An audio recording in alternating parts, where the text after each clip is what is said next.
you for joining me for another episode of Beer and a Take. Today is day number 8 of our beer advent calendar, and we have for you Founders Breakfast Stout. It is a double chocolate coffee oatmeal stout. It is 8.3 ABV, and I mean those flavors just sound like they absolutely complement each other perfectly. Chocolate, coffee, so 2 dark flavors. Oatmeal stout, which, I mean, oatmeal stouts are absolutely delicious. Can't go wrong there. So let's see how these flavors go together. Cheers.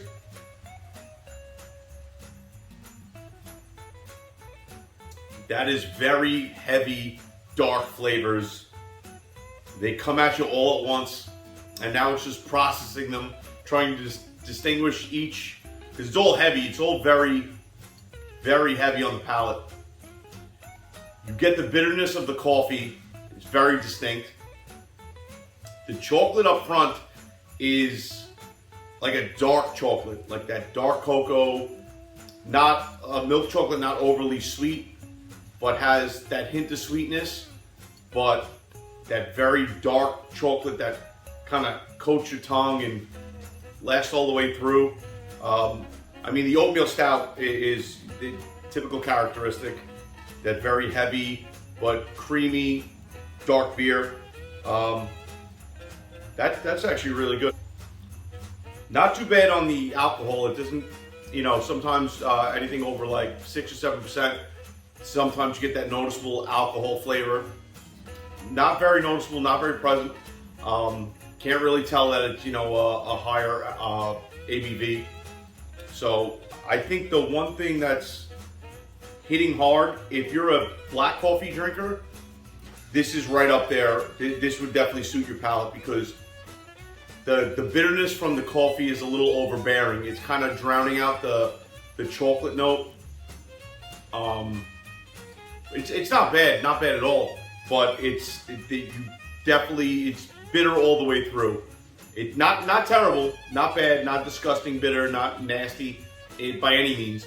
But it's definitely noticeable, that bitterness, but it's that coffee bitterness. I don't know, still enjoyable. So my take today is, I know we usually do sports takes, but I'm gonna go off the rails a little bit, and I'm going to refute this statement right here. Now please, listen very carefully. Die Hard is not a Christmas movie.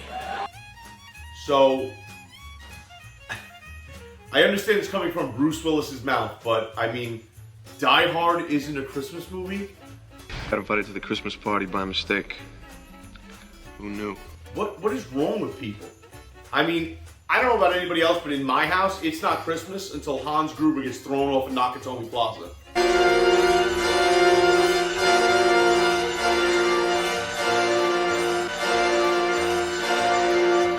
Well, I hope that's not a hostage.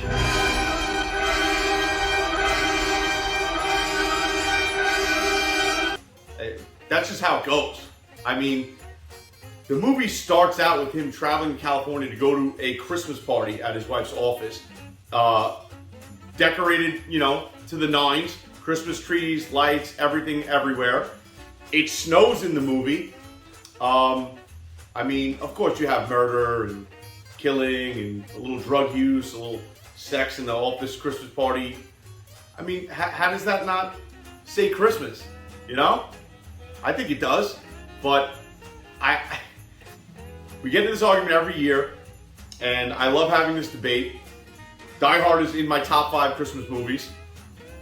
I think it's definitely a Christmas movie. Is it random that they play Die Hard a lot more this time of year? I really don't think so. I mean, shit, I can even make a case for Lethal Weapon being a Christmas movie. Maybe a nice 6-footer to put it under, huh? You want a tree? Yeah. I'll tell you what. I'll give you the best tree I got in a lot. So, let's go down that road if you guys want. But Die Hard is 110% a Christmas movie. End of story. I hope you guys enjoy it. Gather around the tree, maybe put the kids to bed first, but that's my take. Yippee-ki-yay, motherfucker. Back to the beer. It's smooth. It is creamy. I could see having this in the morning for a good breakfast stout. For those reasons, but the addition of the coffee. The coffee is, that bitterness from the coffee is just overwhelming the palate. And it just lasts. As I was going through my rant about Die Hard, it was just still there on the palate. Very bitter, but not terrible. Still enjoyable. Out of our 4-flight rating, I'm gonna give this a 2.7. Not terrible. Right up my alley with dark beers. I like stouts. I like oatmeal stouts. I like all that stuff. I just wish the chocolate came a little more through and a little less on the coffee. But overall, pretty good. Thank you for tuning in. And he's about 2 steps shy of becoming a full-blown alcoholic.